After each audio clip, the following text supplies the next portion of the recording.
of women's progress.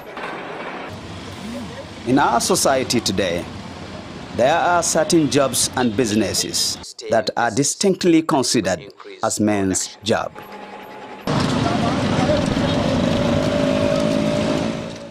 Commercial tricycle, otherwise known as a daidaita sahu here in Kano, is one of such businesses.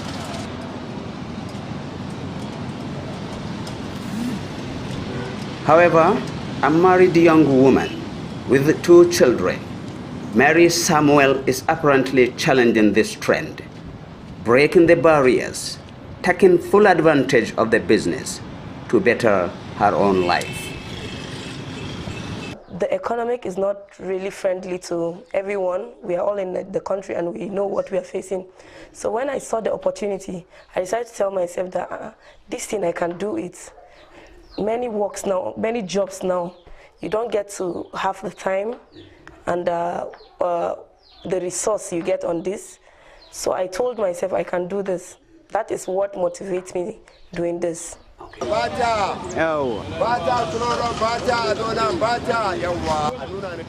When we started, I have this routine. If I go to my office, I pick the keke. I go to the Wanda bus stop, to Bata, and I pick from Bata to Jaba. I took from Bata to Zoo Road. I took to Nkaba too.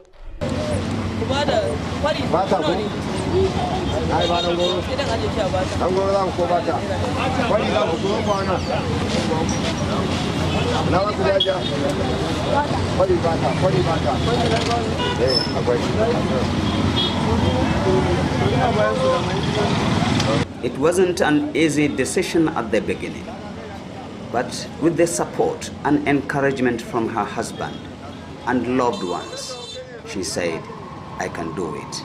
At the beginning, he's saying, can you really do it?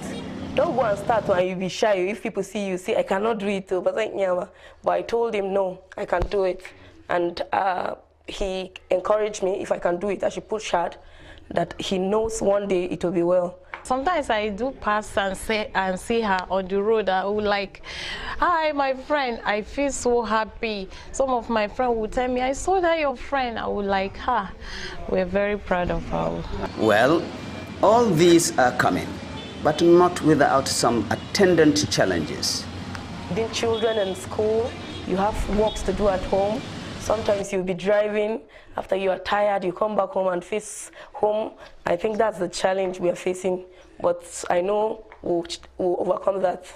There is no doubt the income she generates from this business, big or small, will go a long way in meeting up some of her domestic demands. When we are talking about domestic, and you get to leave everything for your husband, you see things getting difficult. There are things that you want to do. Maybe you want to assist parents. Maybe you want to assist even your husband at home. You see sometimes you don't have anything. You feel bad that you cannot assist. But doing this, I've been able to assist in one way or the other. Even if it's little, you assist, then you see your home is being growing to another level.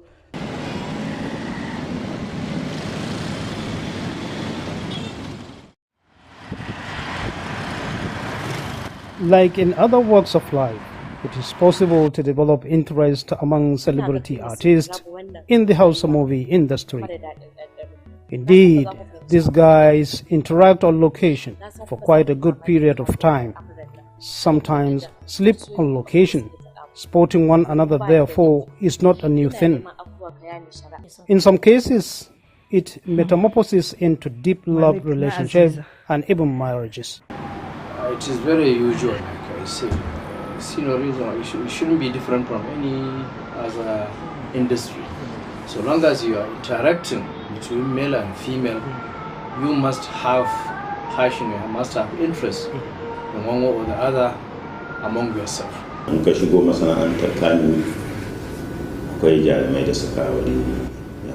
Kano industry, there are artists, celebrities that marry each other. Example, Najashi Jakara, married from the industry. There is also late Rabilu Musa Ibro, may Allah forgive him. He marries many actors. There is also Kumurchi, who marries from the industry. Then there are cases that some of these marriages, for combination of reasons, might have issues. There may be an issue on the basis of role expectation in the matrimonial home. Lady especially has challenging roles to perform. One, as housewife, the other to attend to her rigorous filming schedules. Sometimes the problem comes from the man, who would have an array of other women to deal with on location who might equally be married.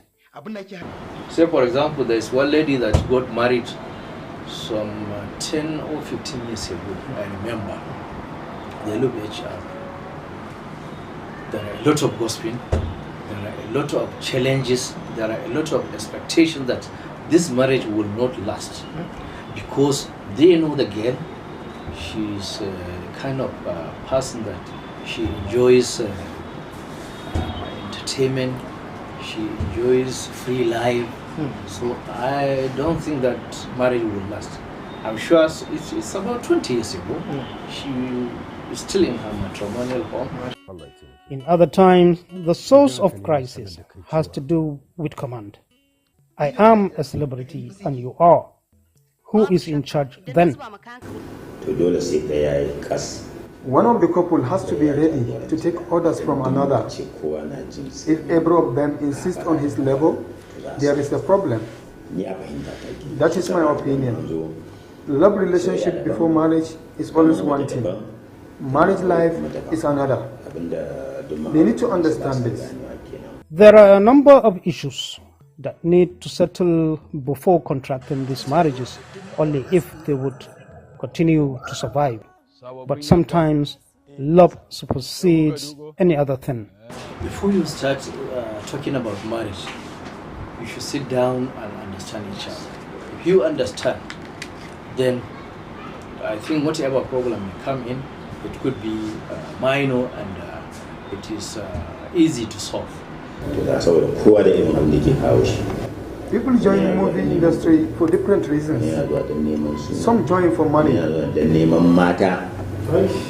Some join to make nuns, while others come for women. In some cases, people see ladies in the film and decided to use whatever means to get them. My call on the people is that they should join the industry with good intentions. They should also get their parents' permissions and prayers.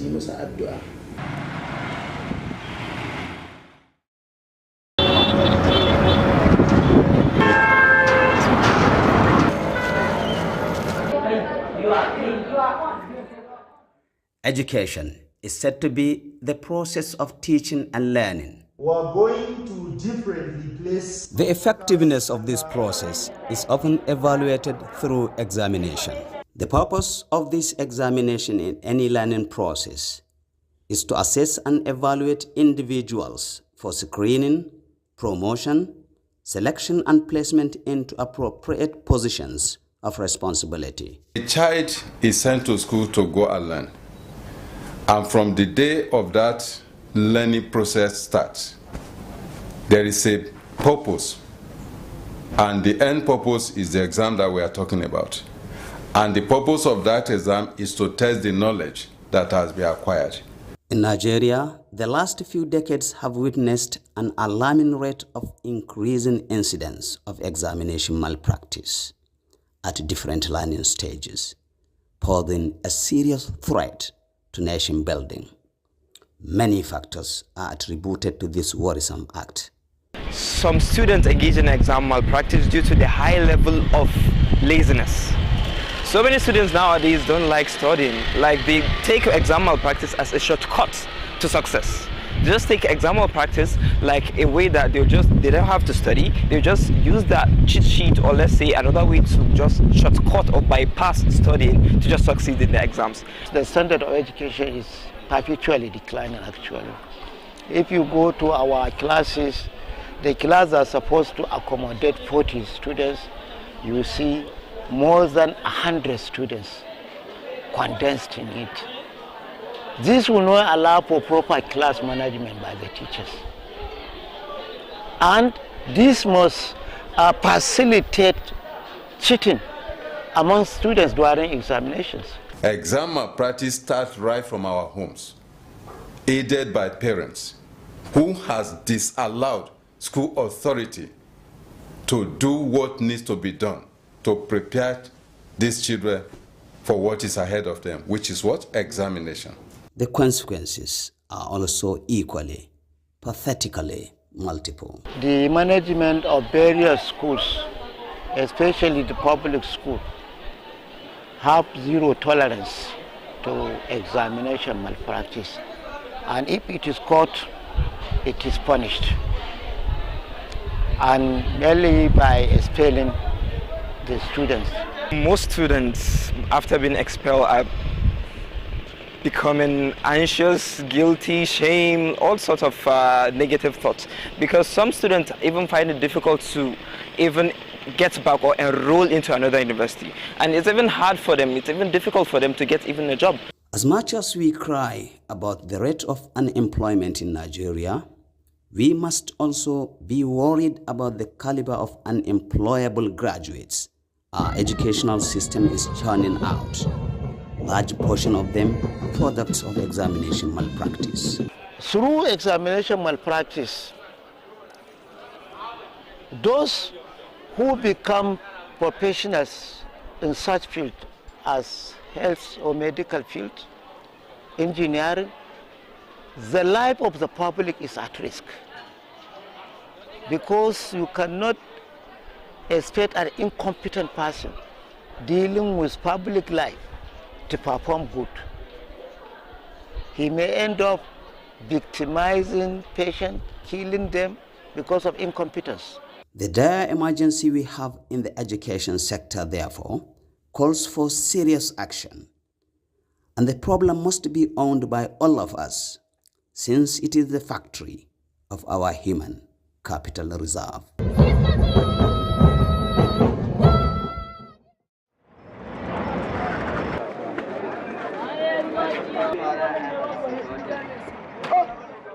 Singa Market, Kano, a prominent and major central distribution and marketing point of foods and beverages.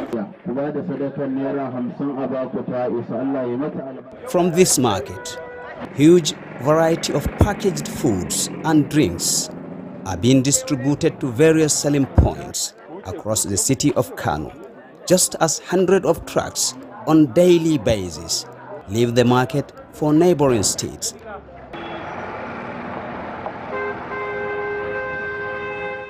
However, some few years back, Singa Market was suddenly thrown into crisis when apparently a contaminated food additive, otherwise known in Hausa as Nta, believed to have been brought out from some stores in the market, found its way into many homes across the city of Kano.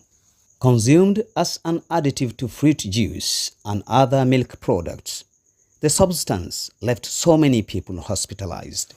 There is a case of Nta who happened to be even escalated not only Singa Market, but others market we have in Kano, especially Rimi Market, Sabongari and others. It's a concentrated chemical used to add in Rani. So mistakenly, some people start selling it as what? Sweetener. It's not sweetener. So before you know it, this, from the source, the case is escalating, people are buying. And then this is associated with cost, the current economic situation of the country. If the sugar, people that cannot afford sugar, they're now thinking that when they get sweetener, it will replace the sugar. This devastation prompted swift action by the government of Kano State. Measures was taken at that time is a government interfere into the issue, really, by coming into the market, following the news they had on radios, some of the Hausa radios here in Kano, and they make a very serious action on it by bursting into many stores where those Nsaimi, we are stalling there. Then after all, the people arresting that engaging on the issue been taken to police station and later charged them to the court. All efforts to have some of the victims recall the circumstance failed. However, authorities are putting all their strength in order to avert recurrence of the incidents in the future. The current Commissioner of Ministry of Commerce come up with innovations trying to identify and register all the suppliers, manufacturers, distributors of businesses in Kano. That is one. Number two, the legislation is also trying to make the amendment of the existing laws in the state. Not only Consumer Protection Council, the public health entirely, the food inspection laws. From the Consumer Protection Council, we are happy that we now have all the power and privileges to inspect food and food-related items, to inspect the manufacturers, even the manufacturers, suppliers, dealers. We do store food on the containers or on the, they call it courier. The food items, we do inspect it there. Where we are suspecting, we do take it to laboratory for laboratory analysis. The measures we take is we appoint somebody who happened to be a commander, a security in charge. It's an elected person, as elected personnel into the office at the same time that have to do with those issues. Anything that is contaminated, anything that is not good for people to consume, anything that is not proper for people to take to bring it into the market is answerable to that office.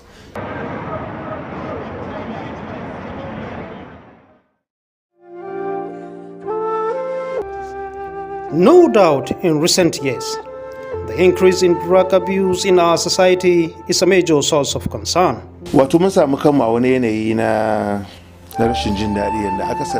We find ourselves in such an unpleasant situation where majority of youth fall victims of drug abuse. And to my surprise, people do not seem to be interested in the cause and how to solve the problem. The problem of drug addiction is not peculiar to young men only. Even ladies today fall victim. Considering the possible dangers faced by the society as the population indulge in drug abuse, much need to be done to bring the menace to bearable minimum. National Drugs Law Enforcement Agency conduct a lot of activities to checkmate the act. Actions such as creating awareness through public lecture, sharing pamphlets, embarking on road work, rehabilitation of victims are among effective strategies carried out. In terms of prosecution, within the period under review, we were able to secure conviction on 111 persons. So we currently have 126. Societal factors like poverty, domestic violence, depression, among many, are some of major causes of drugs abuse today. Individual members of society have a great role to play since these youth are raised among them. There is a gang leader of an armed bandit in one of the areas in Kano. I took him back to school until he memorizes the Quran. And he used to be very dangerous. They could cut down anyone. They always shout as I pass by. Sometimes all they want is to be listened to and to solve their problem as much as you can. When you command them, therefore, they will listen. And no matter what violence they are creating, they stop upon seeing you. But as it is, nobody cares about them. Everyone calls them, and many cease association with them. As long as we continue in that way, we will suffer the more their troubles. Through such forms of interventions, a number of drug addicts have been rehabilitated.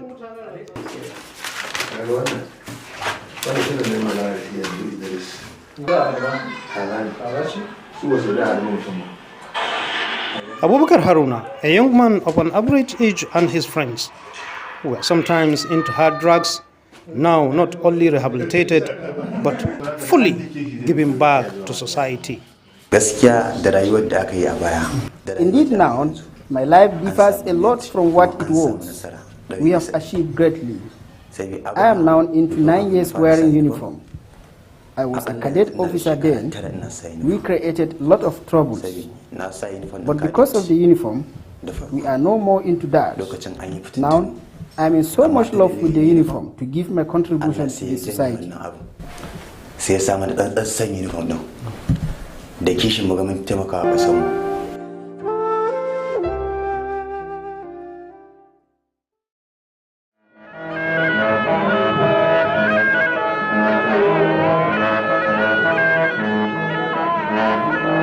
Kano Emirate is one of the longest standing seat of power in the whole of West African sub-region.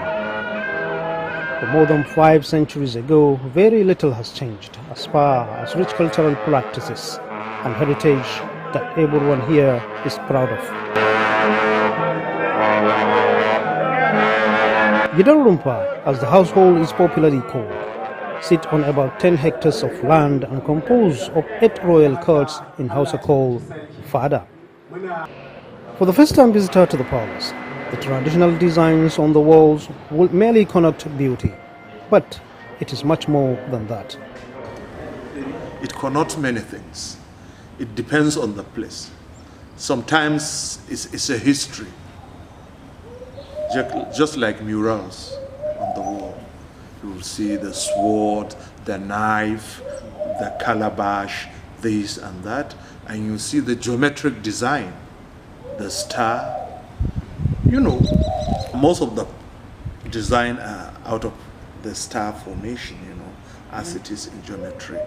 And then that star is very important astrologically, because normally it's a northern star, which is part of the ruler, is guided by one of the ruling stars, Zuhal in Arabic, they call it Zuhal. Formation of Emir's collection of regalia is remarkable. The colorful designs on the flying gown called Babariga means a lot. There is a flying gown, Babariga, that has a decoration called 2 knives. The 2 knives is a sword used during the lifetime of the Holy Prophet. So it signifies, it has some meaning to It's it. history. Yes. And there is magic square. You see about 5 boxes, which if you cycle them, it will give you 3 by 3 matrix. It's a magic square. It will interest you to know that even the process of sewing this regalia requires specific times and conditions.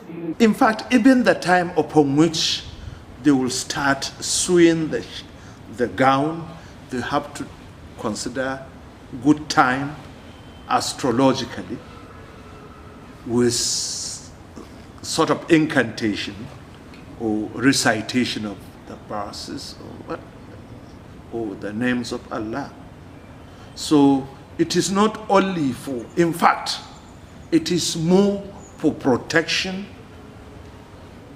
than aesthetics. The turban itself tells who the bearer is. His kind of turban tells you this is an imam, or this is a prince, or this is a title holder, and that. Anybody you see with 2 rabbit ear on his turban is a princely title holder, or even the emir.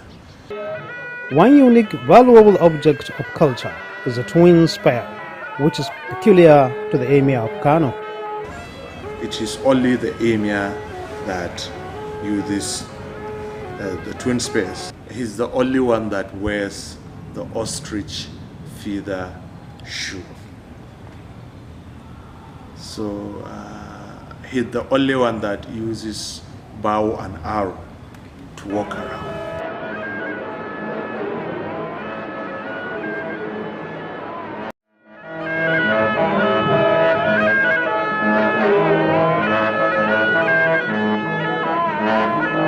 Kano Emirate is one of the longest standing seat of power in the whole of West African sub-region. For more than 5 centuries ago, very little has changed as far as rich cultural practices and heritage that everyone here is proud of. Gidanrumpa, as the household is popularly called, sit on about 10 hectares of land and compose of 8 royal courts in Hausa called Fada. For the first-time visitor to the palace, the traditional designs on the walls will merely connote beauty, but it is much more than that. It connotes many things. It depends on the place. Sometimes it's a history, just like murals on the wall. You will see the sword, the knife, the calabash, this and that, and you see the geometric design, the star. You know, most of the design are out of the star formation, you know, as it is in geometry. And then that star is very important astrologically, because normally it's a northern star, which is part of the ruler, is guided by one of the ruling stars, Zuhal in Arabic, they call it Zuhal. Formation of Emir's collection of regalia is remarkable. The colorful designs on the flying gown called Babariga means a lot. There is a flying gown, Babariga, that has a decoration called 2 knives. The 2 knives is a sword used during the lifetime of the Holy Prophet. So it signifies, it has some meaning to it. It's history. Yes. And there is magic square. You see about 5 boxes, which if you cycle them, it will give you 3 by 3 matrix. It's a magic square. It will interest you to know that even the process of sewing this regalia requires specific times and conditions. In fact, even the time upon which they will start sewing the gown, they have to consider good time astrologically with sort of incantation or recitation of the verses or the names of Allah. So it is not only for, in fact, it is more for protection than aesthetics. The turban itself tells who the bearer is. His kind of turban tells you this is an imam, or this is a prince, or this is a title holder, and that. Anybody you see with 2 rabbit ear on his turban is a princely title holder, or even the emir. One unique, valuable object of culture is a twin spear, which is peculiar to the Emir of Kano. It is only the emir that uses the twin spears. He's the only one that wears the ostrich feather shoe. So he's the only one that uses bow and arrow to walk around.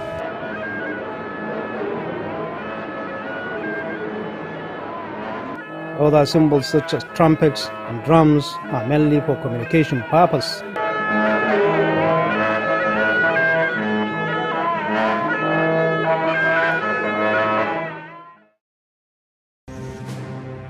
The title of Eze Ndibo testifies the presence of Igbo people in Kano. It is also a suggestion that, as diverse as Nigerian tribes, cultural appreciation could give way to tolerance and harmony. Igbo's presence is adequately felt here. In this palace of Igwe in Kano, one assumes he is in Igbo land. We have an association called Non-Indigens here. When the former governor came in, he said it's not acceptable to him that we're all one. That we should change it.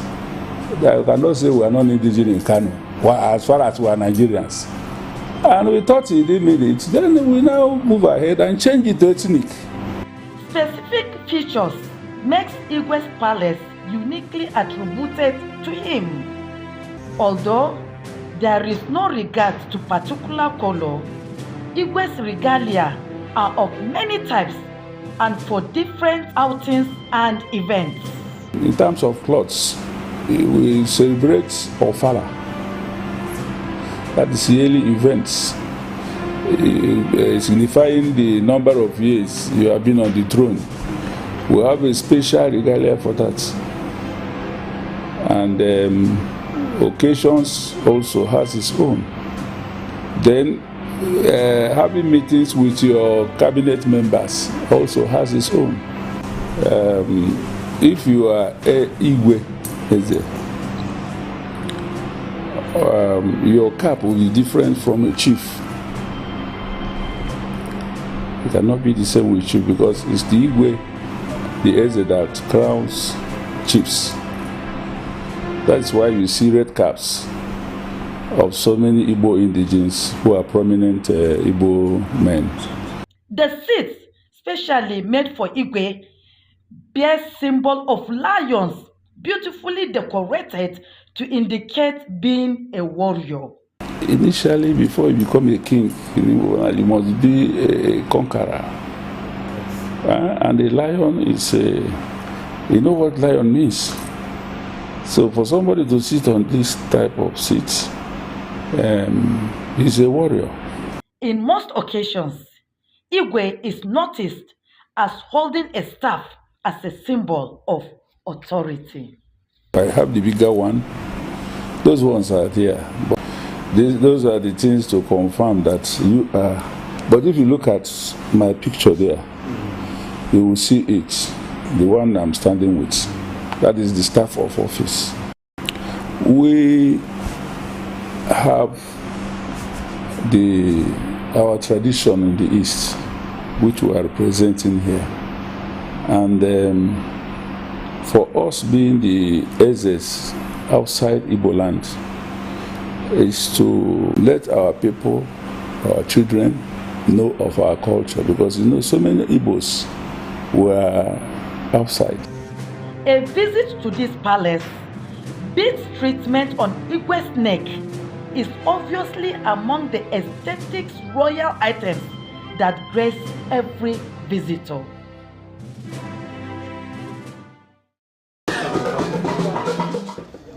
In virtually all places, marriage remains the only union that legalizes cohabitation of man and woman in which procreation happens. Even though marriage is among universal cultures, the way and manner it is being conducted vary from one culture to another. Some years back, in most parts of northern Nigeria, wedding ceremonies and processes were merely simple in the way it attracts resources. Essential event such as wedding prayer is to hold in bride's home, while reception used to take place in any available spacious venue to dine and wine with friends and relatives. In the years before now, we need few representatives of both families, and they come. The marriage is contracted based on is a ritual. Today, a lot of things away from the northern culture, things that have tendency to demand a lot of financial resources, have been injected into wedding. Somehow we now focus more on the wedding.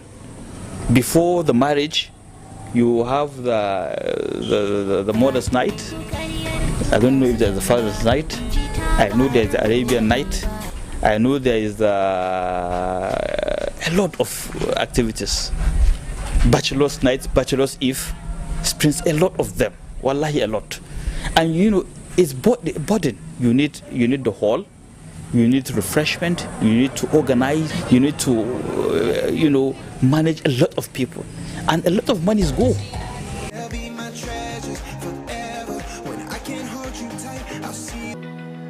By implication, these expenses impacted strongly on all classes of people. That is why you have many able men and women not married, and they want to get married. But these additional appendage being placed on weddings have made it inaccessible. If you look at the amount of money that people are spending on such activities is huge. And as well, the type of things that the groom is taking to the bride's house, if you look at, if they are showing all those things, you see that the life is getting another thing entirely. Many people believe that the intrusion of these new cultures has overall implications on the survival of most marriages being contracted today. I wanna see the stuff the world has got in store. Normally, you know, before, all these things, they are not in our culture. Like here, yes, like here now. Nobody is even supposed to see the bride safe. But now the brides are even coming out, even they dance together with the in-laws in public together, and nobody is looking at that as anything.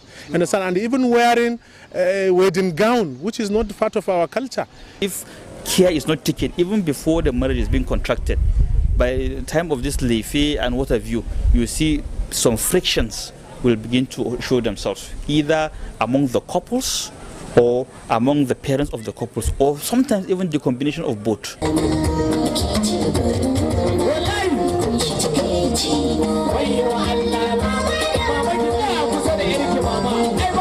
If that money used can be given to the groom and the bride to sustain themselves, they can spend the money for the whole year.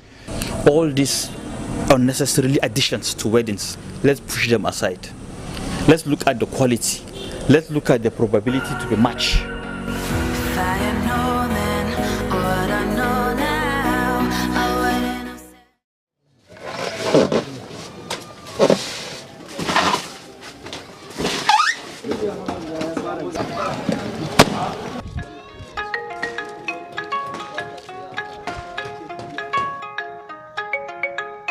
Leather industry in Kano is as old as the beginning of the Hausa civilization. Spanning over 1,000 of years, the industry supplied leather materials to the hinterland and also served as a major trade link between Kano and other parts of the world through transparent trade. It flourished for many years and served as an essential economic mainstay of the Hausa land. In Kano today, few tanneries struggle to operate at a capacity quite inadequate to feed the local leather industries, and this has no doubt stunted their growth not only in Kano but other parts of Nigeria.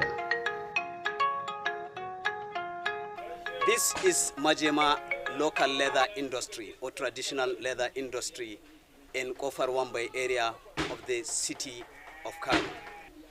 This place is believed to have existed for over 90 years. It is indeed a haven for different categories of people, irrespective of their ages.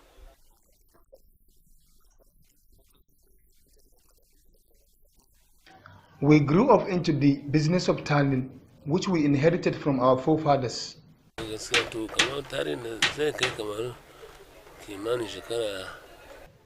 I think this place is over 80 years. And for how long have you been into this trade? I've been into this trade for approximately 50 years. As you can see, all activities to do with leather processing is being carried out here.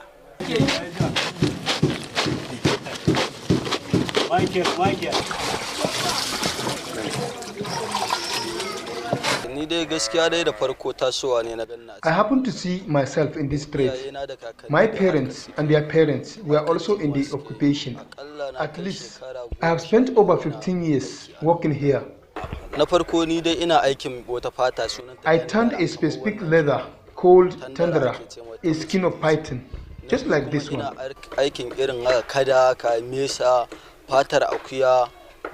I also operate on skin of a crocodile and goats, among many others. In spite of the serious decline in its operations and profitability across the value chain, some business people in Kano still see prospect in leather business and are determined to stay in it. So now we increase the capacity. Instead for 15,000 a day, we make it as 30,000 pieces. That's our capacity for right now. But we have the plan to increase more, to make it like 50 to 60,000 pieces a day. When we receive the raw skins, we are going to grade the skins by size. After that, we are going to trim. We want to make the skin to be shaped from the starting stage itself. From there, we will take the skin to the process so that the bacteria will put some chemicals to avoid the bacteria so that the skins will not spoil. One cannot overemphasize the value this industry adds to the economy, and it is worrisome that this once highly prosperous industry will be allowed to decay. Well, you can see how many people you employ here. Before, some people here is not more than 200 people are working in this place. Now we have more than 500 people, and we want to increase our capacity. We need more people again. For the leather industry to strive, government must invest substantially in the local content and re-emphasize on policies that encourage all players in the industry.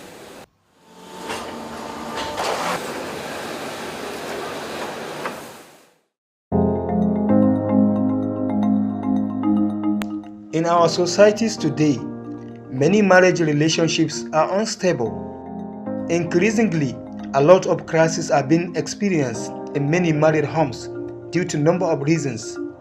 Marriages are contracted not based on love, understanding, and compatibility, and a lot more. To me, marriage has its own pillars or building blocks, such as love, care, endurance, truthfulness, trust, forgiveness, contentment, sympathy, respect, and for the wife, obedient to her husband.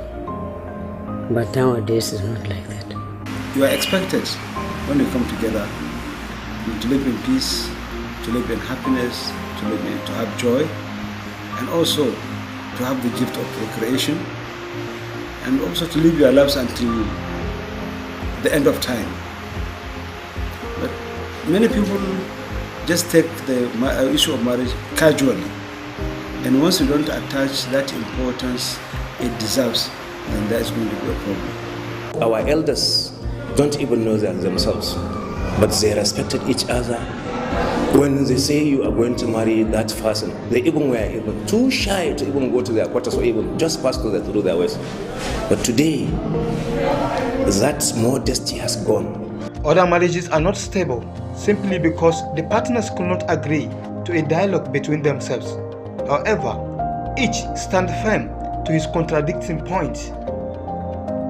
There are opinions as to who should be involved in a dialogue between married couple, with some strongly believe that third party should not be involved for the sake of privacy. Others believe that couples' biological parents may have tendency to take side and compound the problem. This is my own view. They should solve their problems by themselves. And if they can't, then from there they will seek for counseling or parents' guidance. Don't involve your parents, because some parents will be selfish. They will look the other side, or they will back the other side. There are some established marriage counseling centers privately, and I'm sure they came up to complement the efforts the malams, the clerics are doing through their sermons, through their preaching, to bring order for the couples to understand what marriage is all about. So it is important that once you are getting married, you have to have full understanding of what you are getting into. Marriage there must be a wali, and a wali means a guardian. He even said that do not marry a woman that do not have someone that can tell her to stop, and she will stop ultimately.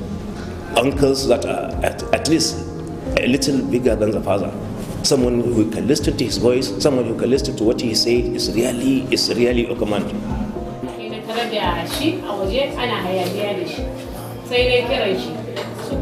Here in Kano, Hizbah Commission, among their many other schedules, resolves family-related cases on a daily basis.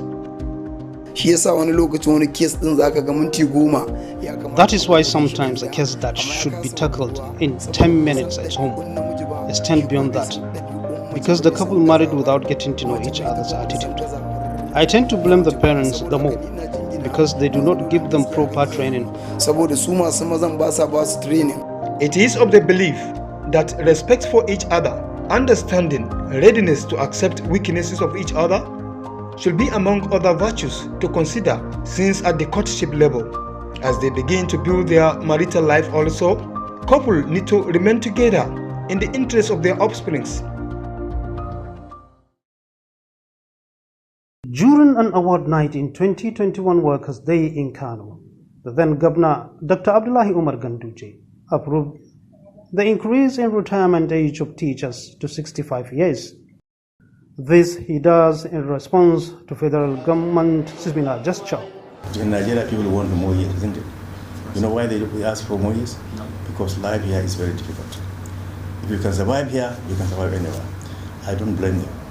The thing I pray for is hope that by the time they get to that years, they will have the energy to work. I'm not in support of that. I am of the opinion that it is better when you are 60 years of age, or you have reached 35 years in the service, you quit and allow the younger generation, to get the remaining opportunity. Based on the experiences of some retirees in the state, there is every reason to experience fears of where and how to start after retirement. You have to make a plan because you are venturing into a new life. Venturing into a new life in the sense that you are losing your previous position, previous status, and previous stand into a new one entirely. So the implication is life will not be the same as when you are under employment. So it is going to be prepared for well before the time comes.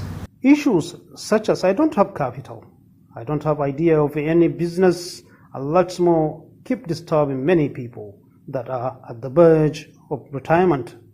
Because you see them going to offices, going to your houses, borrowing, asking for this, asking for help, this and that, because they have misused their retirement benefits. There are instances of workers experiencing one problem or the other, of health or depression as a result of such situation. Some will start looking for, a house to live. And because I retired probably as a director or as a PAMSEC, I have to, look for a house befitting to me. So they will end up, renting even the house. And when that rent expires, they have nowhere to go. On the contrary, those workers that in one way or the other have alternative sources of income after salary might prefer retirement life than the work life. There shouldn't be emphasis on, young men and women to go for government job. They are supposed to be encouraged, to get self-employed, get, what they can do so that eventually they too can become employers of labor. Civil servants in Nigeria, they have to look what is happening or what is going to happen after the retirement. They have to plan. We have different sectors in the business. We have agriculture and we have fashion designs. We have a lot. You start as civil servant on grade level, say 8 after your degree. That's where you start. Yeah. Now, gradually you will go to grade level 10, 12, up to 17. Or even if you are lucky, you go somewhere, they give you bigger position without any grade. Now, the higher you go, the hotter it becomes. The higher you go, the more responsibility you get, the more you think of your job, not of yourself or your family. If you are a civil servant, my advice is that one should start preparing for his retirement immediately he joins the service. Some believe that workers in Nigeria need to use their extra time to build a business, nurture it, to grow patiently towards a joyous retirement life.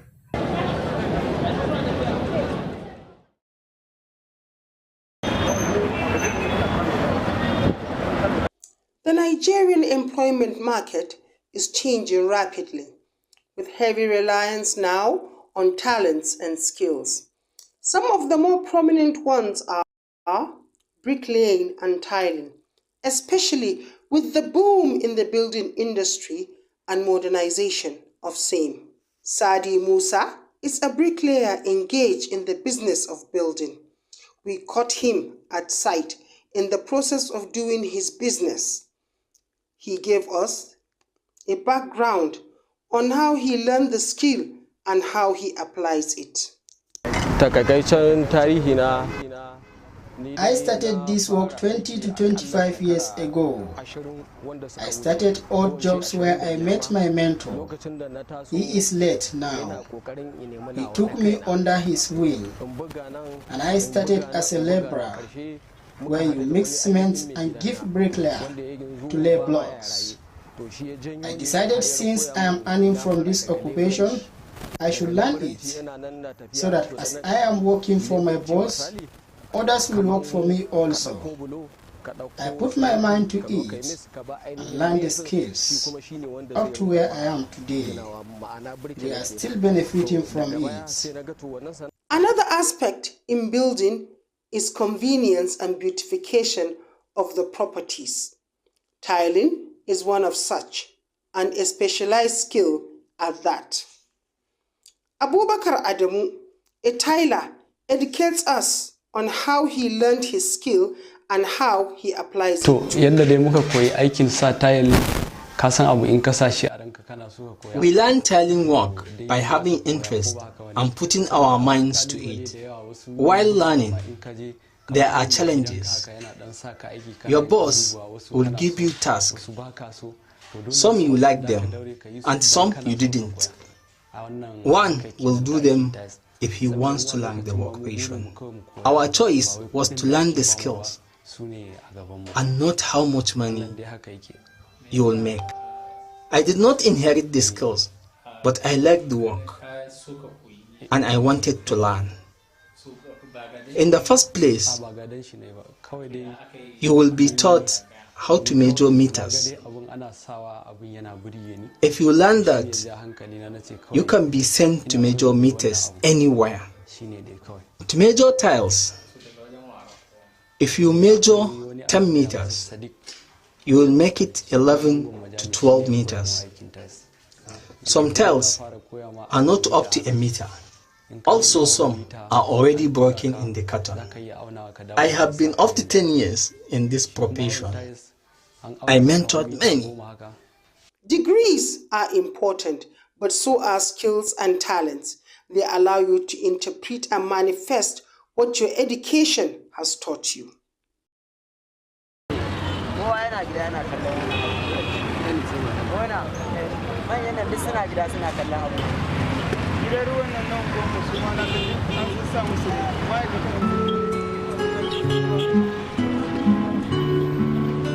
Loitering under intense sun and sometimes heavy downpour raises so many questions about their mental and moral health.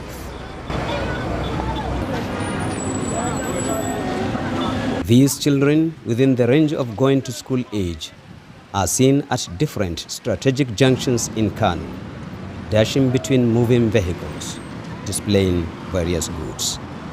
If, let's say, a child is actually a tax which is greater, you understand, in, let's say, energy than what he can perform, or what he or she can perform, or where the child, you understand, the engagement in that particular activity or labor will not permit the child to actually go to school. Sana Aminu Basiru Muhammad. Ina yin sana'a ne a jajjada gundi na ɗauki kaya gun ɗan malam. Muna ɗaukar kaya sai mu raba ribar. Ya ɗauki kuɗin sai ya bayar riba ta. Sunana Ibrahim, shekara ta 13, ina sana'ar cingan ne.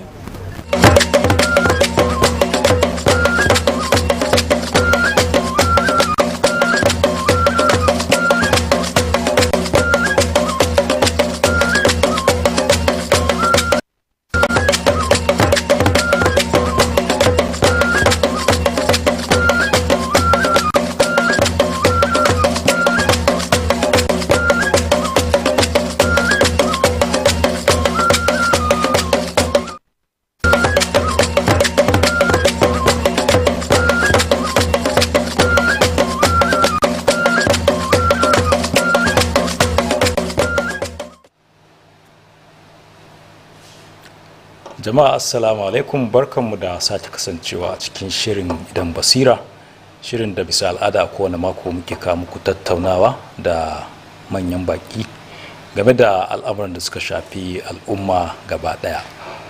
Ni ne Misbah Hassan, kamar kowane mako zan jagoranci shirin. A tare da ni yau muna tare da babban bako daga hukumar kidaya ta jihar Kano, wanda shine State Director, wato darakta na jiha na wannan hukuma. Allah wanda ya bashi ikon halatta wannan taro namu na yau, ko kuma ce shiri, mai suna Bashir Muhammad Dambazau, wanda ya wakilci shugaban wannan hukuma, kwamishina Dr. Aminu Ibrahim Tsanyawa. Tare da mu akwai abokiyar aikinsa Hajiya Fatima Muhammad, wanda tare za mu gudanar da shirin gaba daya domin su amsa tambayoyinku kuma mu tattauna al'amura muhimmai da suka shafi hukumarsu. Manyan baki mu ne muku barka da zuwa. Assalamu alaikum. Wa alaikum assalam. Da farko zan so mu fara da wato ainihin yin shimfiɗa ta shafi jihar Kano. Kano gari ne wanda yana daga cikin jiha wadda yake da tarin al'umma a Najeriya.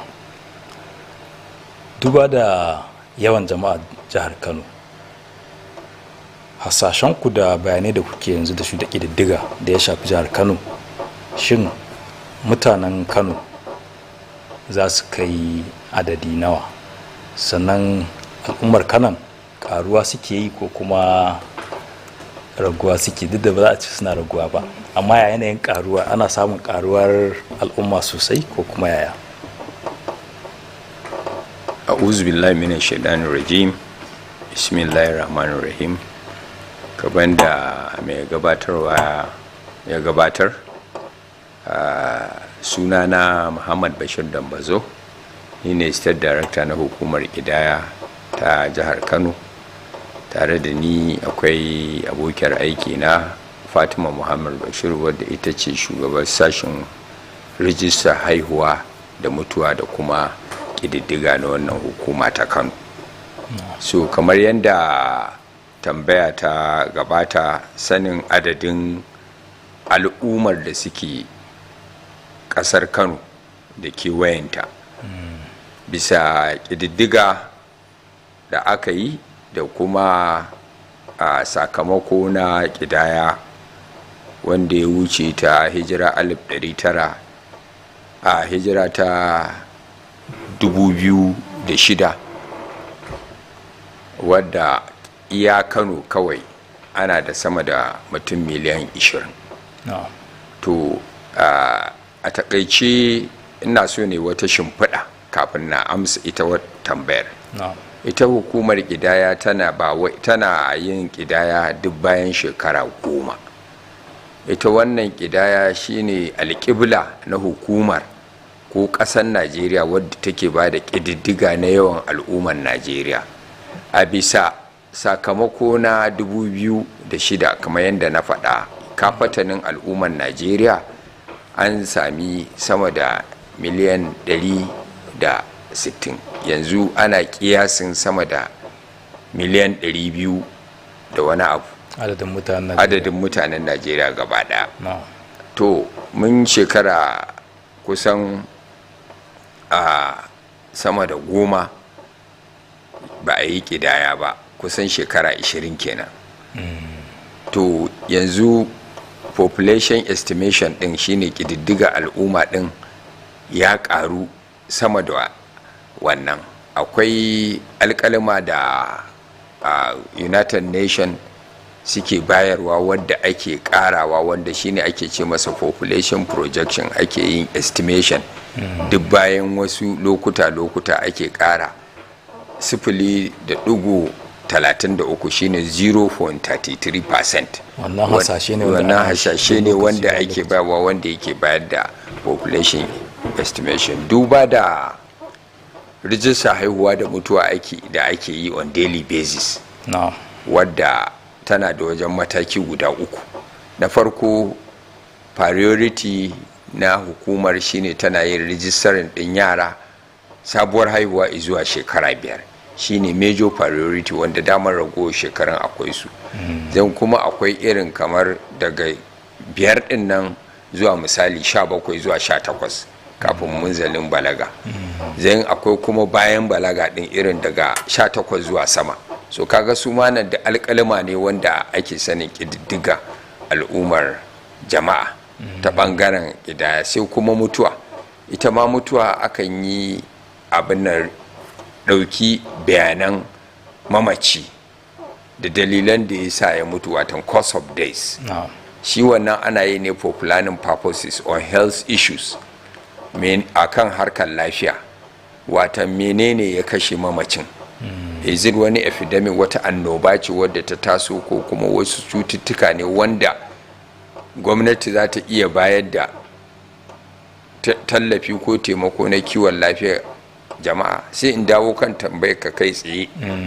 Adadin al'ummar jama'a muna da kafatanin ƙananan hukumomi 44 a jihar Kano daga shekara ta 2006 zuwa yanzu, kamar yadda aka yi kidaya, wadda kamar yadda na gaya maka irin alƙalaman da suka nuna mutanen Kano na population yawan al'ummar sun kai miliyan 20. Amma yanzu kusan sun linka saboda yawan haifi. Ai ya fi shekara 10. Amma fi shekara 10 ba ai ba. Shekara 20 kenan daidai. Ko? Shekara 20 kenan daidai da wancan zaɓi a wancan ƙidaya da aka yi.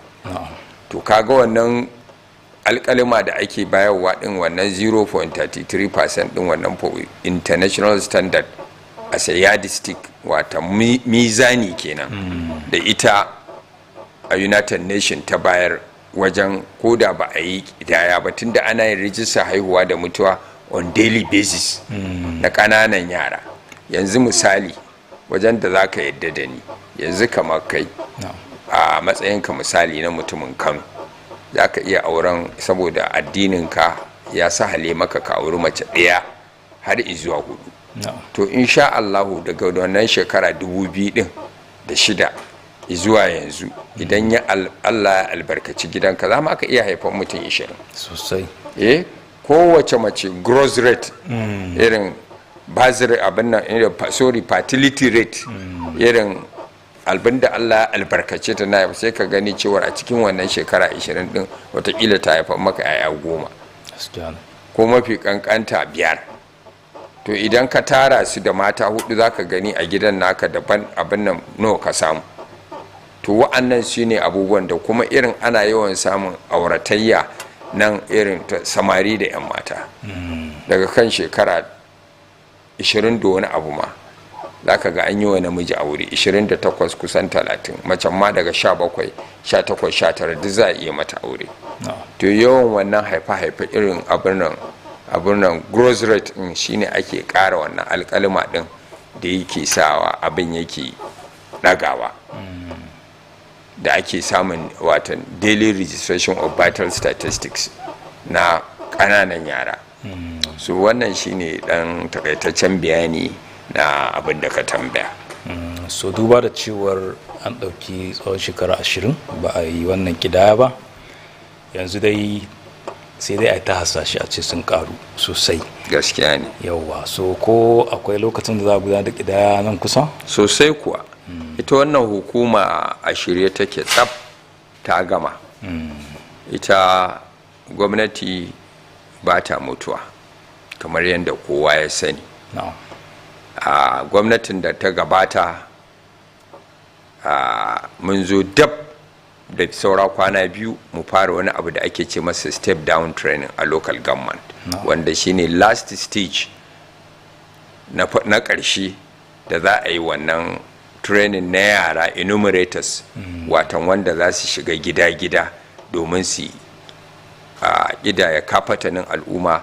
Sai aka an samu canjin gwamnati, wannan gwamnatin da take ta yanzu. So sai shugaban ƙasa, Allah ya ji kansa, Muhammadu Buhari, sai dogon hasashe ga cewa to ai ya kamata ita wannan gwamnati tunda har ta zo ta samu nasarar zaɓe, a karayin ɗinta along a tafi da ita domin ta san me ake ciki kuma ita ma ta sahali wannan abin nan. To sai a lokacin abubuwa da yawa sun faru su yasa sai aka dakatar, amma nan hukuma komai nata a shirye yake, domin mun yi wani abu da ake ce masa EAD, enumeration area demarcation exercise, watan yanka gundumomin kidaya, wanda za a tura a pair of enumerator mutum 2 zuwa sama, wanda za su aka delineating din entire country into a smaller portion of unit to be carved out by wannan pair of enumerator. Su kirga within specified period of time, watan within a kankanin takaitaccen lokaci da aka dauka. Kwana 1 ne, kwana 2 ne, kwana 3 ne da aka yi za a dauka gwargwadon abin nan wannan yawan gundumomin kidaya da muka shata, kamar yadda ka san gundumomin watan zaɓe, watan polling unit kenan ko? To mu ma haka da muke da gundumomin kidaya. So we work hand in hand with the gundumomin watan polling unit na zaɓe, kamar yadda suke da ward mu ma duk muna da shi. Abin nan muna yanka ƙasa gaba ɗaya, shine zaka gani cewar ma'aikatanmu suna zagayawa gida-gida, suna bi misali su ɗauki structure, yawan gine-gine, kamar gidanka akwai structure 5 a ce wannan use of building a nan abin nan living room ne, a nan kitchen ne, nan toilet ne, nan guest room ne, a nan car park ne, a nan animal shed ne. Ba wai adadin gine-ginen muke so mu sani ba, a'a al'ummar, saboda shi abin nan EAD watan yanka gundumar ɗaya, duk gidan da duk household ɗin da aka ɗauka ana justifying ɗin wannan number of structures ɗin. Yanzu kamar ka ce kana da mata guda 4, sai muka zo muka ga ɗaki 2 da wani wane ne, to kaga akwai zargin cewa ya za a yi mutumin da yake da mata 2 da wajen 'ya'ya 10 a ce suna living a 2 structures, ka gane? To shi yasa sai mun tantance how many structures kowane gida idan muka zo. A'a wannan gida yana wanda ya yi justifying din wannan number of adadin mutanen da ake abin nan. Saboda kullum ƙidayoyi da aka yi na baya ba na so in tattauna a kansu, saboda lokacin da aka yi su mani akwai shekarar ma da ba a haife ni ba, kamar 1953 da aka fara ƙidaya ta ƙasa da 1963, kaga wannan duk ba a haife ni ba, to ba zan iya tofa wani abu a kai ba. 1953 wanda shine aka yi lokacin turawa, wanda iya colony na Lagos da Rivers, Port Harcourt aka kirga, ba kafatanin Najeriya ba, munan arewa 19 states a lokacin ma babu states, tunda state an yi creating ɗinsa ne daga 19 after wajen is it 19 wajen 72 ne ko? Aka yi creating 12 state farko ko? Yawwa, to kafin wannan ka gani shine aka yi wannan, aka yi wasu nunan kafatanin arewa irin an ɗauke mu ne a gunduma guda ɗaya. To wannan abun bai ba da abun irin national acceptance ba, saboda sai ake ganin akwai na ƙasu ko bangaranci a cikin lamarin. Sai na 1963 shine lokacin da aka yi lokacinsa Ahmad Bello Saddauna, wanda shi ma population na wancan 1953 wanda adadin jama'a al'ummar Najeriya wanda yake a miliyan 30 da wani abu. Na 1963 an samu wajen miliyan 63, kaga ya ruba akan wannan. Shi ma wannan still bai sami national acceptance ba, akwai a lot of disputation, watan takaddama da yawa a kansa, wanda aka samu adadin wannan. Sai kuma wanda aka yi na 1990, wanda lokacin shine hukumar ta tsinci kanta ta zama fully fledged commission daga biro, lokacin mulkin soja ƙarƙashin jagorancin Ibrahim Badamasi Babangida, wanda ya mata chairman, ya mata board, da abin da aka yi zonal commissioners guda 6 a wannan lokaci, kowannan zone, da mu ma nan zone ɗaya ne in ka duba, wanda a lokacin honorable commissioner tamu hajiya toma ita ce commissioner a wannan lokacin. To wannan shine aka yi kidaya wadda ta samu national acceptance, aka kirga al'umman Najeriya a wannan lokaci kafataninsu. To shi ma duk da yake ya dan sami ba tsaiko ba, ya dan samu korafe-korafe. Wasu jihohin suna ganin sun fi wasu jihohin, wasu kuma suna ganin ai abin nan dai haka dai, tunda kamar yadda ka san ana yin tribunal ta zaɓe, to ita ma census haka take da tribunal wanda za a ta kai korafe-korafe a abin nan kafin kuma a yi accepting din shi ainihin result in gidaya din. Na'am. To duba da yawan al'ummar da ke Kano wajen gudanar da aikinku, wani matakai kuke bi wanda za su tabbatar da lallai an ƙididdige jama'a birni da ƙauye kowane saƙo, maimakon a ce an yi aikin wasu ba a shigar da su ba? Wani matakai ne a hukumance aka tanade su wanda inda za a gudanar da aiki su aka fi ba muhimmanci domin a cimma nasarar aikin? Alhamdulillah, wannan tambaya taka tana da muhimmanci kwarai da gaske, saboda in na fahimce ka abinda kake so ka yi magana irin da ana yin shi, an yi wannan analog watan na gargajiya, yanzu kuma mun koma digital, an zamanantar da shi kansa harkar gidaya din. Matakan da ina ji kake nufi shine credible and reliable census exercise. Ko sahihancin yawa hanyoyi da za abin nan, to shine an komai yanzu zami abin da ake ce masa biometric census exercise.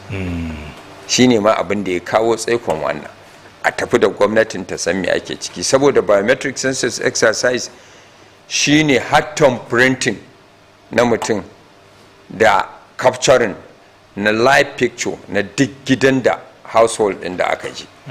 Su enumerators namu kamar yadda na gaya maka an zamanantar da abin, an yi digital census, watan abin mun yi shi through satellite imagery, an yi updating dinsa a cikin wayan nan taka. Za ka gani cewar akwai map din shi zai dauke yaro har zuwa gidan da zai je kidaya mutane. Nan gidan wane ne? Nan gidan Muhammad Bashir ne da matarsa guda ɗaya da 'ya'yansa guda 5.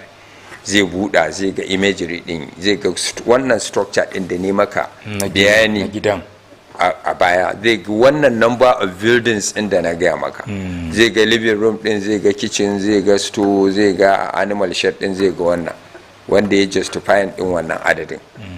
Zai ga idan an ce okay ina Faruk, za a ce yes gashi, ina Bashir gashi, ina Uwais gashi, ga makamantansu duk yaran da suke abin nan din, saboda duk ba da ta kuma gana matar gidan. To irin kuma za a ɗauki tom printing nasu, dan yatsa mutum dangwala, wanda irin shine zai bambanci wannan yaro da wannan yaro, ko wannan mai gida da wannan mai gida. To kaga akwai sahihancin abin da kake tambaya kenan. Gaskiya ne. Haka yake. Sabanin da koyaushe ake samun takaddama a census wanda suka gabata, ana cewa nan yawanci arewacin Najeriya aka tashi gidaya, ana yin gidaya ne da irin wasu abubuwan da ba lalle ba ne ya zamanto cewar an gansa a zahiri, wanda domin a sami yawan al'ummar jama'a wanda wannan kaga zato ne ko tunani ne na misali al'umma, saboda maybe ba su taɓa zuwa yankin arewa ba, su ba su san al'adarmu ba, wasu san ɗabi'unmu ba da sauransu. To amma duk wanda ya san al'adar arewa da ɗabi'unmu da yadda shari'a ta shimfiɗa, za ka gani yawanci mu muna aure muna auren mace sama da 1 zuwa har 4 kamar yadda addini ya tanada. Su haƙiƙa yawan haifa-haifanmu dole ya sami bambanci da kudancin ƙasa, wanda yake su ka gani yawanci irin su za ka ga mutum ɗaya ne da matarsa ɗaya, so wataƙila yara 1 ko 2 ko 3 idan sun yawa. to dole ne za ka gani shine abin da kake magana ya za a tabbatar da sahihancin wannan, shi zai tabbatar da bambancin yawan al'umma din. Wannan tsari yau aka kawo na wanda ya zamanto biometric, wata wanda za a ɗauki abin nan za a ɗauki abin nan ɗin yan yatsunka da kuma hotonka, wanda zai bambanta wannan gidan da wannan gidan, wancan gidan da wancan gidan. Kowane kuma yaro idan aka masa shi ma za a yi printing a yi biometric, saɓanin inki da ake abin nan. To kaga da inki ma ai za a iya sa mutum ɗaya inki sau 10 ma. To na yanzu ko kaga ba zai yiwu, tunda ai finger recognition din da ta fikin sau ɗayan aka kawo data din za ta ci wannan an masa. To alhamdulillah shine maganar credible and reliable census exercise da kake magana. Kawai yanzu ina ganin Hajiya mai bike ma za ki ce wani abu. Mutane da yawa suna ganin hukumar kamar ai kidaya ne aikinta kawai lokaci bayan lokaci. Sabanin haka ana yin rijista na sabuwar haihuwa da kuma mutuwa. So ban san a yanzu wani bayani za ki mana game da adadin rijistan da ake na haihuwa da kuma rijistan da ake samu na mutuwa, wanne aka fi? Assalamu alaikum masu kallo, sunana Fatima Muhammad, ni ce nake jagorantar sashe na rajistar mutuwa da haihuwa da dai duk wani vital statistics a nan National Population Commission jihar Kano. So shi dai wannan rajista da muke yanzu gaskiya alhamdulillah an samu ci gaba, saboda kaga da manual muke na biro da takarda. So shi kuma ka san illan wannan, zai iya gobara, zai iya konewa, kuma record din mu ma ba za mu iya ajiye shi kamar yadda ya kamata ba. Yes, kuma process aikin ma yana da wahala, tunda za a rubuta form B1, akwai form da muke kiran shi form B1. Wannan ina maka dan shimfiɗa ne na process kafin ansa tambayar ka. So za a cike form B1, shine ake daukan bayanai akan yaro, mahaifiyar shi, mahaifi, da kuma abin da muke kira informant, shi wanda ya zo rajistan, in case in ba ɗaya daga cikin yawa wakili ɗaya daga cikinsu. To in an cike wannan za a zo kuma a cike form B2, shine certificate ɗin kenan. Sannan akwai B3 register, duk yaron da aka yi wa register za a rubuta shi a cikin wannan form B3 ɗin, littafi B3. So in case in ya bata, in ka zo da ko photocopy na certificate din, to a cikin form B3 din za a duba date din da aka yi da komai a tabbatar a wannan registration center aka yi. So duk wannan abin yanzu an kawar da shi, yanzu registration gabaki daya muna mutuwa da haihuwa a fadin kasar Najeriya daga 1 ga watan July an mai da shi electronic, tunda mun yi transition ne daga 2023 aka fara kaɗan ana ragewa to yanzu gabaki ɗaya duka an koma digital yanzu. Registration da ake yi na haihuwa da mutuwa, banda wa'annan ma akwai abin da muke kira stillbirth, yaron da aka haife shi babu rai, a ƙa'ida shi ma ana recording saboda ya zama kamar wani alƙalma ga bangaren health kenan, su gani maybe me ya jawo da dalilin da ya jawo mutuwar wannan. So ana ajiye shi for record purpose ne, shi ba a issuing certificate.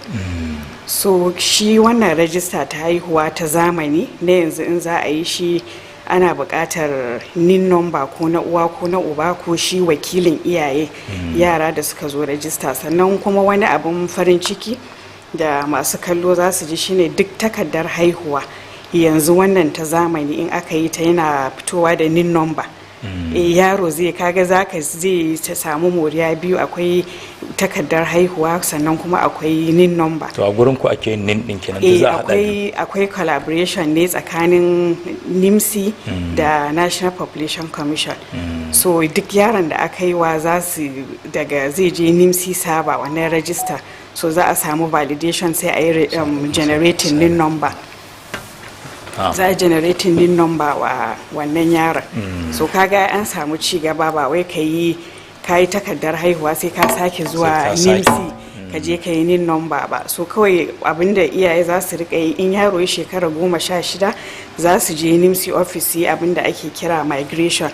so za a ɗauki yatsin shi da hoto tunda kaga wancan ai yana bibi aka yi yana yaro yes so yanzu kuma ya girma ya kamani da wanda za su canza tunda su na jarirai ba a ɗaukan thumbprint ɗinsu so sai akan tambayar ka kuma gaskiya mun fi rajistan haihuwa akan na mutuwa saboda in kaga an zo neman takardar mutuwa to sai dai in ma'aikaci ne ana ko magadansa suna bibiyan ko benefits din shi yes benefit ko wani abu da ya danganci dukiyarsa da aka ce dole sai sun kawo shaidar takardar mutuwar mamaci to shine zaka zo ka sannan sai su zo amma in ba haka ba gaskiya mu dai a nan arewacin Najeriya haka kawai mutum ba zai zo office din mu ya ce yana buƙatar takardar mutuwa ba amma ta haihuwa kullun yin ta ake yi a duka 44 LGS a jihar Kano kullun yi takardar haihuwa ana buƙatar ta kuma ana yin ta amma hukumance an fi so kamar yadda ake rijistan haihuwa a na mutuwan shi ko mutane ne kawai ba sa yi saboda kaga shi ma kamar yadda state director ya maka bayani saboda national planning ma a sani da kuma in terms of wani abubuwa da ya danganci harkar lafiya saboda in ana rijistan yanzu kamar a ce a Tarauni ana rajistar mutuwa za a iya gani watakila mutum 10 sun zo a ce ko amai da gudawa ne yake kashe su so kaga wannan zai nuna cewa akwai wata matsala akwai abin da yake faruwa a wannan area ta Tarauni so ya kamata su bangaren lafiya su duba su gani to amma gaskiya mu dai a nan arewaci ba a cika yi ba ban san ko su can kudanci ana yi ba mu dai a arewa in kaga an zo neman takardar mutuwa to za a bibiyi haƙƙi ne magada su zo su buƙaci takardar to masha Allah so kamar yadda kika fara bayani ana iya yi ma jariri ko yaro register names wato ta shaidar ɗan ƙasa to ya za ku bayyana alaƙa ku da irin ma'aikata ko kuma hukumar NIMSI da kamar asibitoci haka wanda kamar ƙananan asibitoci su bakin ga inda aka haihuwa suna recording suna rubuta so ya za ku bayyana alaƙa ku da asibitoci da hukumar NIMSI wajen yin aikin ku hukumar NIMSI kamar wata haɗaka aka yi an yi signing compact agreement daga can sama daga headquarters kenan yarjejeniya ina ga hukumomi 5 ne akwai National Population Commission da NIMSI da Algon da Bureau of Statistics Bureau of Statistics da BTL da kuma UNICEF so aka yi wannan yarjejeniyar da haɗaka saboda a yi centralizing ita wannan register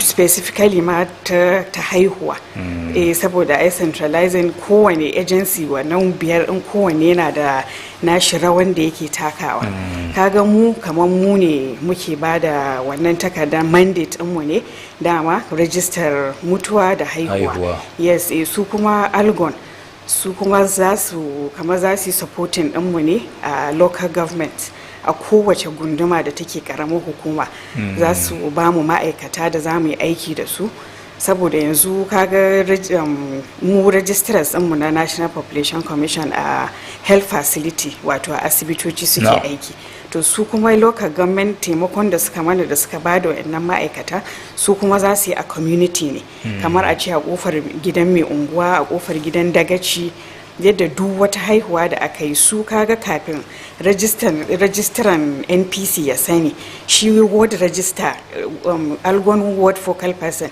zai riga shi ma sani kuma kaga akwai wuraren da kamar muke kiransu hard to reach areas suna da wahalar zuwa kama a ci rugogin fulani wani zaka ga hanyar kafin aje to in aka samu rajistara da yake aiki a wannan wurin kaga an sauƙaƙar wa iyaye da za su yi doguwar tafiya a ce har sai sun zo asibiti kama a cikin ƙaramar hukumar su da za su yi wannan rajista to ita wannan yarjejeniyar su shine abin da ya shigo da NIMSI kenan kuma kan tambayar ka yes saboda a ƙara kamar tun da yanzu kaga aiko nin za ka yi wa yaro dole dai sai da wannan takardar haihuwa so kaga mahimmancin ta kenan ita wannan takarda ba wai kawai takarda ne ko wani document ba legal identity ce ta yaro kamar ita ce shaida ta farko da ake bawa kowane yaro in aka haifa.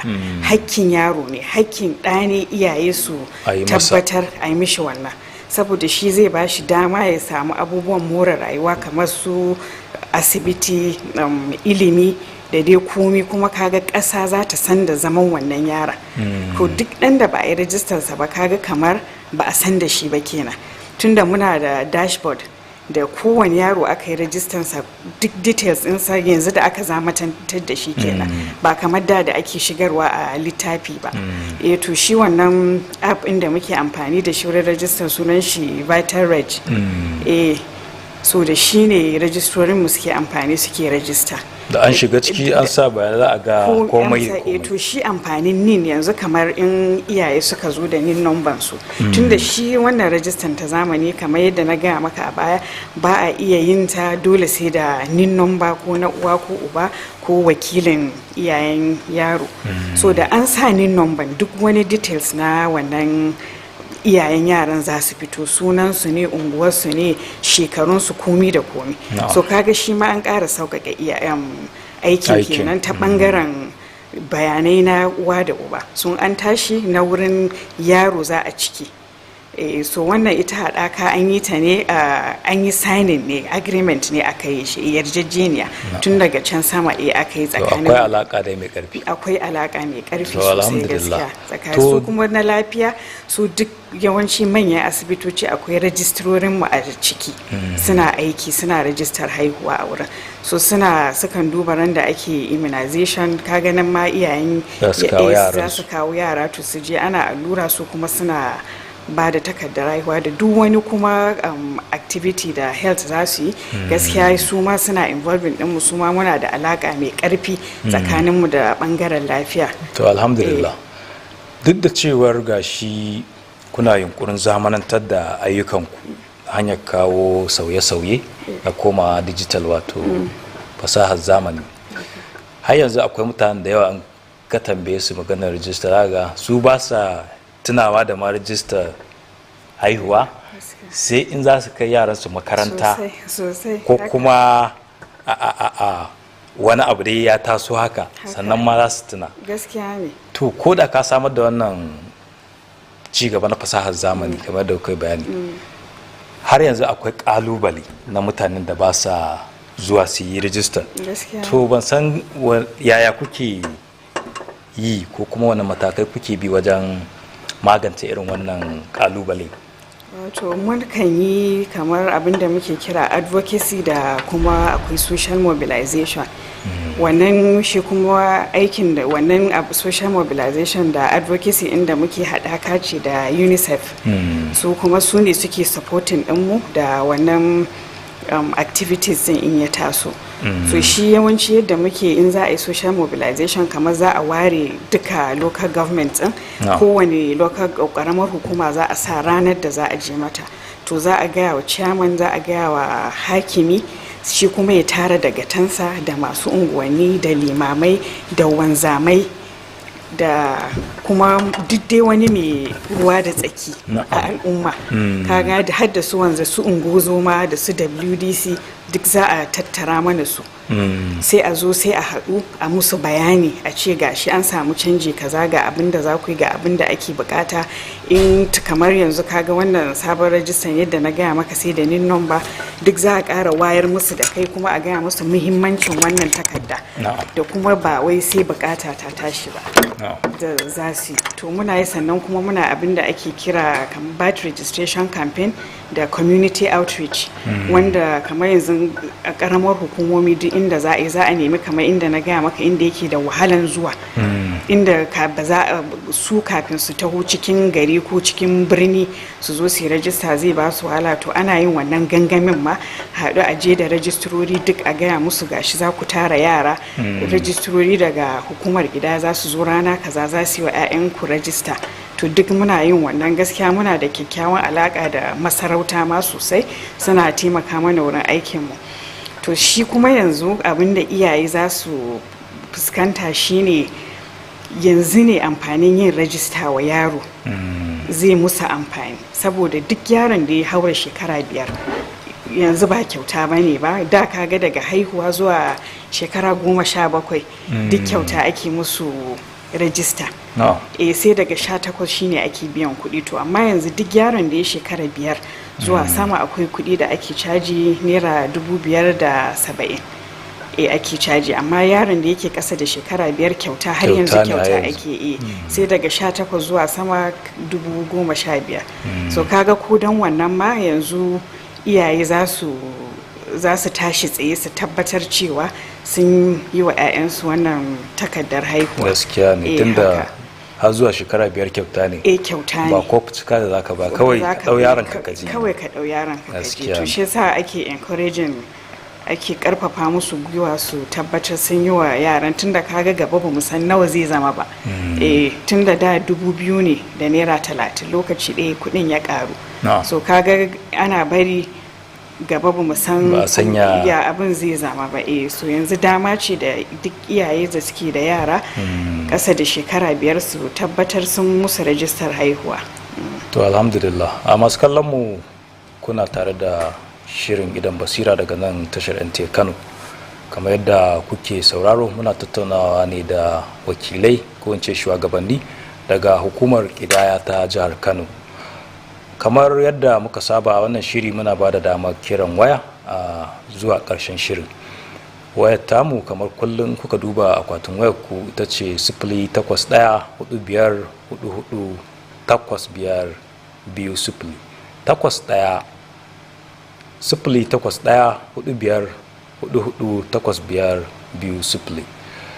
To a wannan gabar ina ga state director ya kamata mu duba wani lamari nan.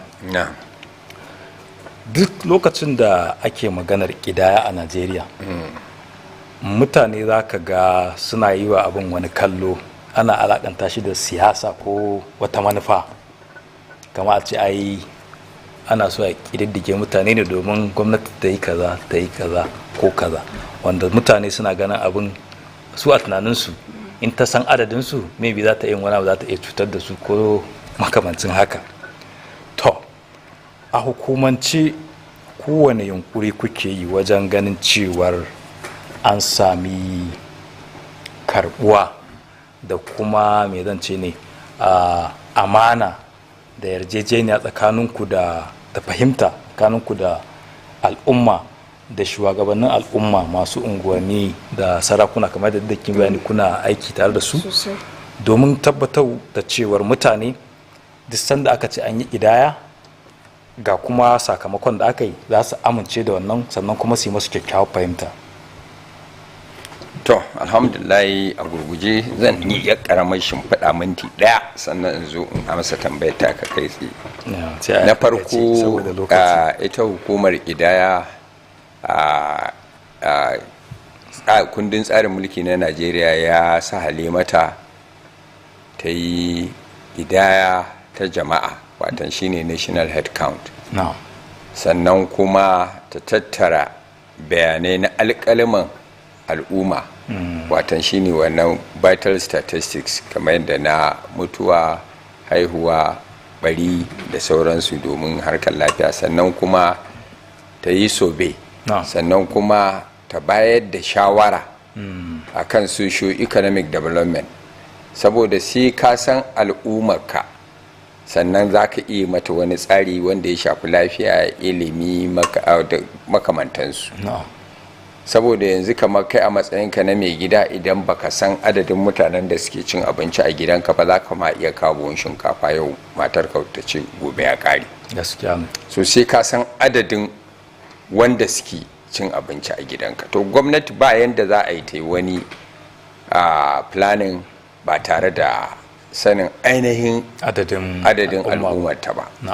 Wannan ita ce shimfiɗa. In zo kai tsaye kan tambayar ka, wannan hukuma tana da kyakkyawar alaƙa da jama'a. Jama'a sun daɗe da fahimtar hukumar ƙidaya, musamman ma a kafatanin ƙananan hukumomi a nan Kano 44 da kuma alƙaryoyi da ƙauyuka da ma birane ɗin kansu.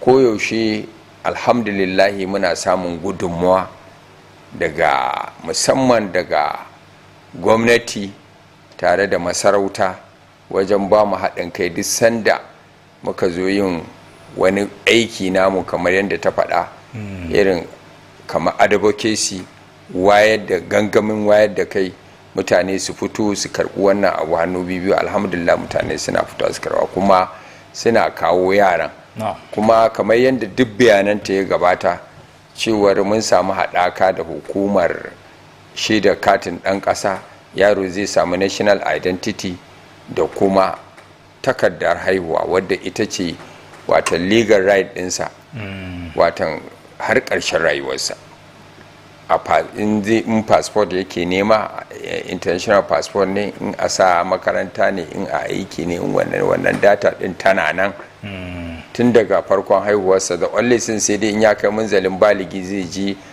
ofishin nimsisi masa wani abu da ake ce masa validation shine sabuntawa domin a ƙara ɗaukar ta shaba shi ta lokacin da ya girma. To nake so in yi amfani da wannan dama kamar yadda ka faɗa ya alaƙan mu take wajen abin nan wayarwa da jama'a kai ko wajen samun fahimta da sauransu aminci a aikin. To kowa dai ya san wannan certificate da muke bayarwa tintini tun muna yin ta biro da takarda kyauta ce yanzu an haramta ta biro da takardar nan tun daga 1 ga watan julai da ya wuce. Bari mu amsa wani kira kan ka ci gaba. Assalamu alaikum. Amma alaikum salam. Suna wa manyan baki. To suna jinki. Wace ce sai a faɗi unguwa da suna. Kiran ma ya katse. To kafin ta dawo kan layi kamar yadda na faɗa nan kiran mu ɗaya ga al'umma shine muna so da Allah su taimake mu ta waje ɗaya. Ita wannan rijista ta haihuwa na yara an daina yin ta wannan biro da takarda amma muna samun ɓata gari suna haɗin kai da wasu mutane su rinka buga satifiket ɗin boge suna karɓar kuɗi a hannun iyayen yara kaga sun cutar da iyayen ta wajen karɓar kuɗinsu sun cutar da yaran saboda wannan satifiket ɗin ta boge ce saboda sabuwar da muka yi wannan digital ɗin a ƙasanta akwai wani abu da ake ce masa barcode barcode ɗin nan ka ɗauka ka haska shi da wayarka da barcode za ka ga hoton yaro ya fito nin ɗinsa ya fito duk wani national da duk wani bayanai da ya kunshi yaro ya fito to kaga wannan ba za ta amfanar da yaro ba to abinda muke so do Allah duk yayin da wasu suke zagayawa suka ga ana bayar da wannan biro ana yin wannan certificate ta biro da takarda do Allah shi taimake mu su hada me yin bayar da wannan certificate din da 'yan sanda mu kuma a sanar da mu insha Allah za mu tabbatar mun kai mutum kotu mun raka shi zuwa gidan yari wanda zai yi shekara 25 wanda shine hukuncin wannan abin da wannan doka ta tanada. Assalamu alaikum. Ina wa manyan baki barka da zuwa wannan shirin. To suna amsa menene sunanki kuma me tambaya ki a takaice? Ina da tambaya ne duk da cewa dai na ji a bayanin cewa a zo da yaro domin ki dan daga murya Hajiya. Ina da yarinya ne ba ta da komai ko takarda haihuwa ba ta da shi. Na'am ba ta da takardar haihuwa yarinyarki. To shi ne na ce haka zan kawo ta ba tare da na hada da wani abu ba. To tambayar to wannan dai Hajiya wannan rijista dai kyauta ce sai dai ban san a wace unguwa kike ba don kusa tana Hotoro. Yawa to Hotoro akwai muna da santa a tsamiyar boka muna da ita a asibitin Hotoro muna da a wajejen Jido to muna da santa a nan akwai asibitin tsamiyar boka din nan ko kin san asibitin to idan kika je ai akwai rijistara namu a wajen idan kika same shi sai ki ce tun daga gate wajen mai gadi sai ki ce do Allah a nuna miki hukumar idaya wanda suke rijistar haihuwa da mutuwa na yara so idan kika je za a ɗauki hoton yaran, sai dai abinda muke so ki kokari ki to mana da shi ko da wannan immunization card na yara da ake wannan katin allurai da ake wa yaran rigakafi. Sai kuma ke idan kina da nin number ta katin ɗan ƙasa ko mahaifinsa ko wani ɗan uwan ubansa ko dai wani naki wanda za a lokacin da ake wa yaran rijista haihuwa ɗin za a haɗa da ita wadda za ta fito masa da ainihin tasanin number ɗin. To alhamdulillah, na san tana saurara da hello wayar ta katse, amma tunda tana kallon shirin ta ji ƙarashin. To kamar yadda na riga na gaya maka wannan an haramta ta daɗin, to amma still ɓata gari suna zagayawa suna karɓar kuɗi suna yin certificate ta boge. Do Allah muna so ku taimaka mana ta wajen yaɗa wannan abu akan wannan certificate ta haihuwa ta da an soke ta biro da takarda babu ita. Ba wai ana nufin wanda aka yi na da basi ba, a'a ko ni kaina nan da nake director bani da certificate in haihuwa ta National Population Commission wadda nake da ita tun ta NA ce, kaga is still valid tunda an yi ta a wannan lokacin. da only sun kawai sabuwar haihuwa ne ake su yi sabuwa wadda abin, amma ni kaga still ta za iya kawo a validating dinta kuma ko ina ta je tana da national acceptance. So abinda muke nufi kenan, amma wannan din do Allah ku ne kafafen yada labarai kun fi mu kusa da al'umma, do Allah ku yada wannan abu. Ita fa wannan certificate da ake yi daga hukumar idaya ta ƙasa kyauta ce, kuma ta wannan biro da takarda da ake yi a karɓi kuɗi an haramta ta. Duk wanda aka samu yana yi do Allah a haɗa shi da hukuma mafi kusa, mu kuma a sanar da mu za mu tabbatar cewar wannan mutum ya je kotu wanda ya girba abin da ya abin ko da ma'aikacin mu ne. To alhamdulillah, gashi muna tattaunawa kan muhimman al'amura amma lokaci yana hararar mu. To zan so a ce a takaice dai a wannan gaba a yi mana bayani game da, tunda kuna aiki tare da gwamnatin jihar Kano na sani kafada da kafada, to ko za ku iya faɗa mana irin alfanu ko wasu ayyuka na cigaba kamar makarantu ko kuma inganta harkar lafiya da aka yi a Kano ko wasu ababen more rayuwa sakamakon alaƙa ku da gwamnati da kuke kai mata bayanan adadin jama'ar Kano? Kwarai da gaske. Ai yau kwana biyu ma da gama kenan mun yi haɗaka aiki ta wajen wata 4 da gwamnatin Kano, wata mun yi wani abu da ake ce masa a Nigerian Demographic Health Survey, deep dive. Watan aka yi kafatanin ƙananan hukumomi 44 na Kano, wanda shi wannan national survey ko international survey dama ana yin sa tun fil azal. Sai Allah ya taimaka sai aka ce to bara a yi piloting a fara da hukumar a Kano, wanda gwamnatin Kano ta bayar da gudunmawa, ta bayar da wakilanta Ministry of Health da abin nan primary health care tun daga abin nan preparatory stage up to abin nan TOT har aka je aka yi main a data field work training a abin nan a Akwanga wajen kwana 40. Yanzu an zo an yi aikin a Kano kwana 70. Shekaran jiya din nan suka gama, kuma aikin akan harkar akan abu uku ne: nutrition, maternal mortality shine mace-macen mata wajen haihuwa, da kuma irin su vaccination, irin rigakafi, da kuma irin antenatal care da ake bawa mata, irin da kuma irin da child nutrition shine wanda na fara fada farko. Sai issue ne abin nan family planning, kula da harkar tsarin iyali wajen taimaka musu ta hanyoyi da dama. So wanda al'umma shaida ne, an zaga kafatanin abin nan local government 44 an yi wannan aiki shekaran jiya aka gama tare da haɗin gwiwa gwamnatin Kano. To kaga gwamnati it means ta daɗe tana ba wannan hukuma gudunmawa, wanda yawanci sun taimaki ma'aikatanmu da wajen kwana da other logistics arrangement irin kamar irin su dan abubuwan hawa da kuma wasu abubuwa da dai ya gudanar da abu. So alhamdulillah mune wa gwamnatin Kano godiya kwarai da gaske. Ibn Population Commission Office da muke ciki, hukumar jihar Kano tun fil azal su suka bayar da gidan. Kuma duk wannan ake da kuka da gwamnati dai a taimaka wa sosai kuwa, don ko recently gwamnatin Kano ma ta yi wa Kano State National Population Commission Kano State renovation. To kaga akwai kyakkyawar alaka tsakanin mu da su, kuma suna jin daɗin aikin mu. Kuma bugu da ƙari ma gwamna SSA ya nada Senior Special Assistant on Population Matters wanda yake ba da kuma Senior Special Advisor on Population Matters. So wannan muna godiya kwarai da aka ba mu lokaci. Alhamdulillah. Lokaci gashi ya yi mana halinsa, sai dai a takaitawa menene sakonku na karshe ga al'umma a takaice?